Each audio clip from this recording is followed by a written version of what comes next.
والعاقبة للمتقين والصلاة والسلام على رسوله الكريم أما بعد فأعوذ بالله من الشيطان الرجيم بسم الله الرحمن الرحيم والعصر إن الإنسان لفي خسر إلا الذين آمنوا وعملوا الصالحات وتواصوا بالحق وتواصوا بالصبر صدق اللہ مولانا العظیم وصدق رسول کریم۔ محترم جناب ڈاکٹر محمد ناصر صاحب صدر تنظیم اساتذہ صوبہ خیبر پختونخوا، محترم جناب فرمان علی عباسی صاحب جنرل سیکرٹری، محترم سمیع اللہ خلیل صاحب، دیگر اساتذہ کرام، معززین حضرات، علماء کرام، مہمانان گرامی، السلام علیکم ورحمۃ اللہ وبرکاتہ۔ تنظیم اساتذہ پاکستان کی تحریک اسلامی کا ایک درخشاں باب ہے، ایک بہت اہم تنظیم ہے جو بہت اہم کام کر رہی ہے۔ ظاہر کسی بھی قوم کے عروج و زوال میں تعلیم کا بہت بڑا کردار ہوتا ہے۔ ہم ایک دفعہ انگلینڈ جا رہے تھے تو جب جہاز نے پرواز کی اسلام آباد ایئرپورٹ سے تو لندن تک تقریباً 7-7.5 گھنٹے کا فاصلہ تھا، تو ہم بڑے بڑے ملکوں کے اوپر سے گزرے، سوویت یونین کے اوپر سے گزرے، پھر یورپی بڑے بڑے ملکوں کے اوپر سے گزرے، جرمنی کے اوپر سے گزرے، فرانس کے اوپر سے گزرے۔ وہ نظر آتا تھا اسکرین پر کہ کس ملک کے اوپر سے آپ گزر رہے ہیں۔ جب ہم برطانیہ کے قریب پہنچے تو وہ عملاً اسکرین پر نظر بھی نہیں آ رہا تھا۔ یہ اتنا چھوٹا ملک تھا، ایک جزیرہ ہے جو اس جہاز کی اسکرین پر بمشکل نظر آ رہا تھا۔ ہم نے آپس میں مشورہ کیا کہ یہ جو ملک ہے برطانیہ، اس نے پوری دنیا پر حکمرانی کی ہے، پوری دنیا پر اس کی بادشاہت قائم رہی ہے، اور یہ کہا جاتا تھا کہ سورج غروب نہیں ہوتا، سلطنت برطانیہ میں سورج غروب نہیں ہوتا، یعنی ایک جگہ غروب ہوتا ہے تو دوسری جگہ طلوع ہوتا ہے۔ تو ہمیں یہ جاننا چاہیے کہ اس کی وجہ کیا ہے، اس کے عروج کی وجہ کیا ہے۔ تو ہمارے جو 6 دن ایک دائرہ مطالعاتی دورہ تھا، ایک اسٹڈی ٹور تھا، تو ہم نے کہا کہ 6 دن ہم اس موضوع پر بات کریں گے ہر رات کو، اور ہم کوشش کریں گے کہ کسی نتیجے پر پہنچ سکیں کہ اس کے عروج کی وجہ کیا تھی۔ تو ہر رات ہم یہ گفتگو کرتے تھے۔ جب 5-6 دن گزر گئے، 5ویں دن غالباً رات کو جب ہم نے 12 افراد تھے ہمارے ساتھ، شعبہ تعلیم کے جو سربراہ تھے اس زمانے میں، حلیم شیرازی صاحب یہاں کے ایڈیو تھے، وہ بھی ہمارے ساتھ تھے، اور انہوں نے عجیب بات بتائی کہ وہ زندگی میں پہلی مرتبہ کسی ہوائی جہاز کا سفر کر رہے ہیں۔ وہ جب جہاز میں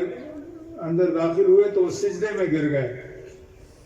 اور انہوں نے کہا کہ میں اللہ کا شکر ادا کرتا ہوں کہ میں کسی جہاز میں سفر کرنے کے قابل ہوا ہوں۔ تو ہم اس نتیجے پر پہنچے کہ اس کی 2 وجوہات ہیں، برطانیہ کے اس عروج کی 2 وجوہات ہیں کہ اس نے پوری دنیا پہ قبضہ کیا ہے، تمام براعظموں پہ قبضہ کیا ہے، اور اس میں ایک وجہ تعلیم ہے کہ انہوں نے اپنے عوام کو سب کو تعلیم دی ہے، اور اس وقت بھی 100% وہاں تعلیم ہے، بلکہ 100% گریجویٹ تعلیم ہے۔ وہاں کا ہر شہری، عورت اور مرد، گریجویٹ تعلیم حاصل کرتا ہے۔ اور دوسری اس کی سمندر کے اوپر اس کی دسترست ہے کہ اس نے سمندر پر کنٹرول حاصل کیا ہے، سمندری طاقت بنی ہے، بحری طاقت بنی ہے، وہ پوری دنیا کو، اور تعلیم سے انہوں نے پھر ٹیکنالوجی حاصل کی ہے۔ تعلیم کا جو لازمی ایک نتیجہ ہوتا ہے وہ ٹیکنالوجی کی ترقی کی شکل میں ظاہر ہوتا ہے۔ تعلیم محض تعلیم کوئی چیز نہیں ہوتی، بامقصد تعلیم ایک چیز ہوتی ہے کہ اس کا مقصد ہو۔ اس کا مقصد کیا ہو کہ وہ آدمی کو شعور بھی بخشے، معلومات بھی بخشے، اس کو زندگی کو ایک مقصد بھی دے۔ تو ایک مقصد جو تعلیم کا ہے وہ ٹیکنالوجی کی ترقی ہے۔ اور ظاہر ہمارے لیے جو سب سے اہم ہے، جو تنظیم اساتذہ کا بھی موٹو ہے، تنظیم اساتذہ کا نصب العین ہے کہ قرآن و سنت پر عمل کر کے ہم رضائے الہی حاصل کرنا چاہتے ہیں، دنیا اور آخرت کی کامیابی چاہتے ہیں۔ یہ بڑی اہم ایک بات ہے کہ ہماری تعلیم بھی پھر اسی انداز میں ہو کہ ہم اپنے بچوں کو انسانیت کا شعور بخشیں، ہم اپنے بچوں کو اسلام کے بارے میں معلومات فراہم کریں، ایک بعمل مسلمان بنانے میں مدد دیں، اور ہم ان کو ایک باعزت شہری،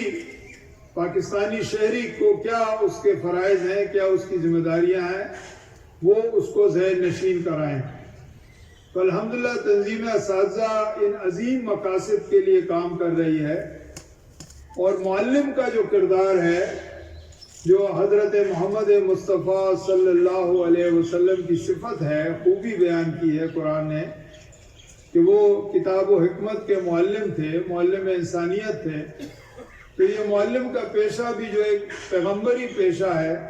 اور اس کے ذریعے ہم اپنی آنے والی نسلوں کو اس عظیم الشان ذمہ داری کے لیے تیار کرتے ہیں جو اقامت دین کی ذمہ داری ہے، جو ہر مسلمان کی ذمہ داری ہے کہ وہ دنیا میں دین کو غالب کرے، جو اللہ تبارک و تعالیٰ چاہتے ہیں کہ اس دنیا میں دین غالب ہو،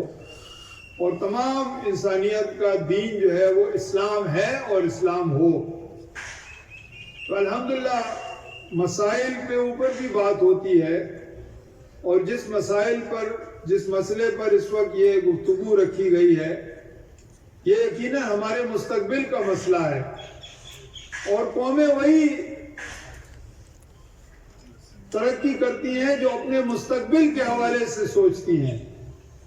جو 50 سال بعد کیا ہوگا، 100 سال بعد کیا ہوگا، اس کے بارے میں سوچتی ہیں۔ یعنی میں خود ایک تحقیقی ادارے سے وابستہ ہوں، انسٹیٹیوٹ آف ریجنل اسٹڈیز، جو محترم قاضی حسین احمد صاحب نے اپنے گھر میں قائم کیا تھا، اور پچھلے دنوں ہم اسی سلسلے میں، پچھلے ہفتے بلکہ ہم ازبکستان گئے تھے، اور ہم نے ازبکستان کا، اس سے پہلے تاجکستان، اس سے پہلے افغانستان، یہ جو وسطی ایشیائی ممالک ہیں، ہم یہاں پر خاص طور پہ ہماری خواہش ہے کہ پاکستان کا ان سے تعلق زیادہ ہو، بہتر ہو۔ یہ ایک بہت بڑی یعنی ایک آبادی ہے، اور بہت زبردست آبادی ہے، اور ہمیں بہت خوشی ہوئی جب ہم ازبکستان گئے، جو 70 سال تک روسی تسلط میں رہا تھا، اور اس کے تمام تعلیمی ادارے اور اکثر مساجد کو بند کیا گیا تھا، وہ اب ہر لحاظ سے روبہ ترقی ہے، اور دینی لحاظ سے بھی روبہ ترقی ہے۔ ہم نے وہاں مساجد میں نوجوانوں کی بڑی تعداد دیکھی کہ مسجدوں میں باجماعت نماز کے لیے بڑی تعداد آ رہی تھی، اور اس میں نوجوانوں کی ایک بڑی تعداد، اور ہم نے وہاں باحجاب خواتین کو دیکھا بڑی تعداد میں، اور ہم نے وہاں پر ایک جذبہ دیکھا، اور وہاں کے تعلیمی اداروں کا جو ہم نے دورہ کیا، میر عرب جو سب سے مشہور مدرسہ ہے بخارا کا، آپ میں سے اکثر نے اس کا نام سنا ہوگا، اس کا ہم نے دورہ کیا، اور دیگر جامعات کا ہم نے دورہ کیا، اور ہمیں بڑی خوشی ہوئی کہ ہر جگہ پر اسلامی رنگ جو ہے وہ غالب ہے، دینی رنگ جو ہے غالب ہے، اور یہ بہت بڑی بات ہے، بہت عظیم الشان بات ہے، جو اس پورے وسطی ایشیائی ممالک میں یہ تمام اکثر حنفی مسلمان ہیں، سنی مسلمان ہیں، اور ان کے اندر ایک بڑا جذبہ پایا جاتا ہے اسلام کے حوالے سے۔ تو الحمدللہ تنظیم اساتذہ پاکستان وہی کام پاکستان کے تعلیمی اداروں میں کر رہی ہے کہ ہم یہاں پر نوجوانوں کے اندر دین کا جذبہ پیدا کریں، نوجوانوں کو ایک اچھا مسلمان بنائیں، اور اس کے ساتھ ساتھ ایک اچھا انسان اور پاکستانی بھی بنائیں۔ تو یہ جو ہماری زبوں حالی ہے، اور ہماری قیادت کی ناقابل اندیشانہ پالیسیاں ہیں، اور ہمارے ملک میں جو برائیاں ہیں، جو سماجی برائیاں ہیں، جو بدعنوانی ہے، جو ہر سطح پر پھیلی ہوئی ہے، اور حکومت میں خاص طور پہ موجود ہے، اور اس کے نتیجے میں ہمارا تعلیمی نظام اس وقت ایک مفلوج نظام کی حیثیت اختیار کر گیا ہے۔ کتنی عجیب بات ہے، ابھی ہم چند دن پہلے ایک مہمان آئے تھے سندھ سے، تو ان کی خواہش تھی کہ میں پشتو ڈپارٹمنٹ میں جاؤں، تو میں ان کو پشتو ڈپارٹمنٹ میں لے کر گیا یونیورسٹی آف پشاور کے۔ تو میں خود بھی پہلی مرتبہ پشتو ڈپارٹمنٹ میں جانا ہوا، تو وہاں پر بتایا گیا کہ جس طرح عباسی صاحب نے بتایا، وہاں پر بھی یہ کیفیت تھی کہ 5 سال سے وہاں ریکروٹمنٹ بند ہے، اور جو بھی آدمی ریٹائر ہوتا ہے وہ اس کے بعد یا فارغ ہوتا ہے تو اس کے بعد اس کی جگہ کسی کو ریکروٹ نہیں کیا جاتا، اور ان کا سٹاف بہت محدود سٹاف رہ گیا تھا، اور وہ کہہ رہے تھے کہ اگر یہی حالت رہی تو بہت جلدی یہ ڈپارٹمنٹ، حالانکہ کافی تعداد میں اسٹوڈنٹس ان کے پاس موجود ہیں، لیکن یہ ڈپارٹمنٹ نہیں چل سکے گا اور یہ بند ہو جائے گا۔ تو یہ جو حکومت کی پالیسی ہے یہ بہت ہی خطرناک پالیسی ہے، اور یہ نہ صرف یہ کہ نظام تعلیم کے لیے مہلک ہے بلکہ پورے پاکستانی قوم کے لیے مہلک ہے۔ ظاہر ہے جس طرح یعنی ہم نے یہ جو وبا پھیلی تھی، کورونا وبا، اس میں ہم نے ایک تحقیق کی تھی IRS کے تحت، اور ہم اس نتیجے پر پہنچے تھے کہ کورونا وبا سے بہت نقصان ہوا ہے، اقتصادی طور پہ بہت نقصان ہوا ہے، بین الاقوامی سطح پر، عالمی سطح پر بہت بڑا نقصان ہوا ہے، کاروباری لحاظ سے بہت بڑا نقصان ہوا ہے، ہر لحاظ سے نقصان ہوا ہے، لیکن سب سے زیادہ نقصان ہوا ہے وہ پاکستان میں وہ تعلیمی نظام کو نقصان ہوا ہے کہ تقریباً 1 سال تک اسکول اور کالج اور یونیورسٹیاں بند رہیں، اور علم و تحقیق کے سارے سرچشمے جو ہے وہ منجمد رہے، اور اس کے نتیجے میں ایک پوری نسل ایسی نکلی جس کو بغیر امتحان کے پاس کیا گیا، جن کو نمبر دے کر پاس کیا گیا، ایک عجیب و غریب طریقہ اپنایا گیا اس کو پاس کرنے کا۔ تو سب سے نقصان تعلیمی نظام کو ہوا ہے، مطلب یہ ہماری آئندہ آنے والی نسلوں کو ہوا ہے، اور اس کا جو امپیکٹ ہوگا وہ اگلے 20 سال تک ہوگا، وہ صرف 1 سال تک محدود نہیں ہوگا بلکہ اگلے 20 سال تک اس کا جو ہے وہ اثر جاری رہے گا، اس کے مضر اثرات۔ تو یہ جو ظاہر ہے اس لیے ہماری جو فکر ہے، ہماری پاکستانی قوم کی جو فکر ہونی چاہیے وہ تعلیم کے حوالے سے فکر ہونی چاہیے۔ سب سے زیادہ کھانا مل سکتا ہے، کپڑے مل سکتے ہیں، پوشاک کا، باقی چیزوں کا بندوبست ہو سکتا ہے، لیکن تعلیم کا کوئی نعم البدل نہیں ہے، اور اس وقت بھی ہمارے لاکھوں بچے پاکستان میں، بلکہ 1 کروڑ سے زیادہ بچے وہ تعلیمی اداروں سے باہر ہیں۔ تو ہمیں ان کی فکر ہونی چاہیے کہ کیوں ہے، اگر 62% شرح خواندگی ہے تو کیوں ہے؟ انڈیا جو 1.5 ارب کی آبادی رکھتا ہے اس کی 74% شرح خواندگی ہے، چائنا جو 1.5 ارب آبادی ہے اس کی 94% اس کی شرح خواندگی ہے، تو ہماری کیوں 62% ہے جبکہ ہماری 24 کروڑ آبادی ہے؟ ان کے مقابلے میں تو ہماری آبادی بہت کم ہے۔ تو ظاہر ہے یہ حکومت اپنے فرض کو ادا نہیں کر رہی، جو آئین و دستور میں انہوں نے جو وعدہ کیا ہے قوم سے، جس کا ذکر عباس صاحب نے کیا کہ 25A جو شق ہے، دفعہ ہے آئین کی، اس میں لکھا ہوا ہے کہ 16 سال عمر تک ہر بچے اور بچی کو، یعنی 16 سال کا مطلب ہے کہ کم از کم میٹرک تعلیم تک وہ لازمی دی جائے گی، اور یہ حکومت کی ذمہ داری ہوگی، اور یہ مفت تعلیم ہوگی، اور پوری دنیا میں یہ مفت تعلیم ہے، پوری دنیا میں مفت تعلیم دی جاتی ہے، صرف پاکستان میں نہیں ہے، پاکستانی قوم میں کوئی احسان نہیں ہے، پوری دنیا میں یہ طریقہ ہے۔ میرے بھانجے جو ہے، میری بہن جو ہے وہ گئی تھی PhD کرنے کے لیے، اس وقت یونیورسٹی میں پروفیسر ہیں IT کی، تو جب وہ PhD کرنے گئی تھی تو ان کے بچوں کو بھی وہاں پر، جو ان کے 2 بچے تھے ان کے ساتھ گئے تھے، وہاں بھی ان کو مفت تعلیم دی جا رہی تھی برطانیہ میں، یعنی وہ غیر ملکی جو ان کے آتے ہیں ان کو بھی مفت تعلیم دیتے ہیں۔ تو یہ حکومت کا فرض بنتا ہے کہ وہ مفت تعلیم دے اور اس کے لیے اچھا طریقہ اختیار کرے۔ کہا جاتا ہے کہ سرکاری ادارے بہت ناکام رہے ہیں اور ان کی کارکردگی بہت خراب ہے، یقیناً اس پر بات کرنی چاہیے، اور تنظیم اساتذہ الحمدللہ اس پہ بات کرتی ہے۔ تنظیم اساتذہ جو ہے وہ اپنے اساتذہ کرام کو ان کا فرائض منصبی یاد دلاتی ہے، ان کو بتاتی ہے کہ آپ کا کیا وظیفہ ہے، آپ کا کیا ذمہ داری ہے، آپ اس کو پورا کریں۔ لیکن میں اکثر جب یہ بحث ہوتی ہے، جب مجھ سے یہ لوگ بات کرتے ہیں، تو میں کہتا ہوں کہ پشاور میں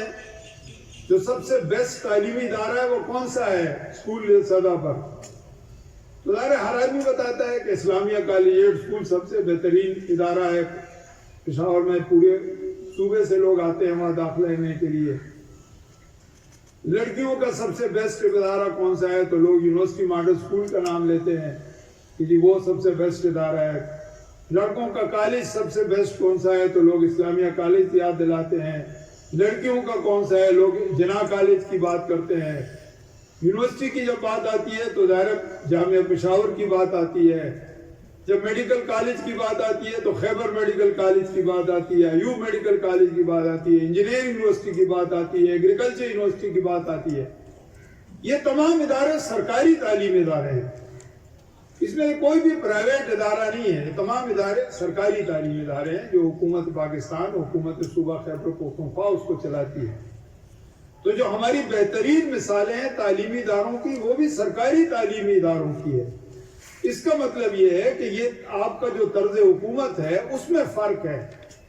کہ جو آپ کو توجہ دینی چاہیے ان تعلیمی اداروں پر جو اچھا رزلٹ نہیں دے رہے، وہ آپ نہیں دے رہے، وہ توجہ اس کو وہ فنڈنگ نہیں کر رہے، اور اس کی وجوہات عباسی صاحب نے آپ کے سامنے گوش و گزار کر دی ہیں۔ تو یقیناً یہ حل نہیں ہے، یہ پرائیویٹائزیشن جو کی جا رہی ہے یہ ہمیں قابل قبول نہیں ہے، ہم اس کو تسلیم نہیں کریں گے۔ پاکستانی قوم اس کو ریزسٹ کرے گی، اس پر مزاحمت کرے گی، اور تنظیم اساتذہ اس کا جو بیڑا اٹھایا ہے تنظیم اساتذہ نے کہ وہ ایک فارورڈ اس کی حیثیت رکھتی ہے، ایک مزاحمت کر رہی ہے، الحمدللہ میں اس پر ان کو ہدیہ تبریک پیش کرتا ہوں، تنظیم اساتذہ کی قیادت کو ہدیہ تبریک پیش کرتا ہوں، اور میری خواہش ہے کہ اس میں آپ پوری قوم کو اپنے ساتھ ملائیں۔ یہ ایک موقع ہے تنظیم اساتذہ کے لیے کہ وہ ایک قومی تحریک کا دھارا یعنی میں شامل ہو اور سب کو اپنے ساتھ ملا کر چلے اور ایک بڑی تحریک کا آغاز کرے، اور انشاءاللہ ظاہر مکالمے کے ذریعے مسئلہ حل ہوگا، ڈائلاگ کے ذریعے مسئلہ حل ہوگا۔ ہم کو یہاں دنگا فساد نہیں کرنا چاہتے، نہ ہمیں دنگا فساد کرنا چاہیے۔ ایک معقول طریقے سے، سنجیدہ طریقے سے، جو طریقہ کار ہے کسی بھی ایجوکیٹڈ لوگوں کی، مہذب لوگوں کی تنظیموں کا، اس کے مطابق ہمیں بات کرنی چاہیے۔ انشاءاللہ جب آپ بات کریں گے، آپ مکالمہ کریں گے، آپ کی قیادت فرمان عباسی صاحب نے جس اخلاص سے بات کی وہ سب آپ نے محسوس کیا ہوگا۔ مجھے امید ہے انشاءاللہ کہ یہ مسئلہ بھی تنظیم اساتذہ ہی حل کرے گی۔ اللہ تبارک و تعالیٰ آپ کے اس مشن کو قبول کرے، اللہ تبارک و تعالیٰ آپ کی صحیح و جہاد کو قبول کرے۔ وآخر دعوانا ان الحمدللہ رب العالمین۔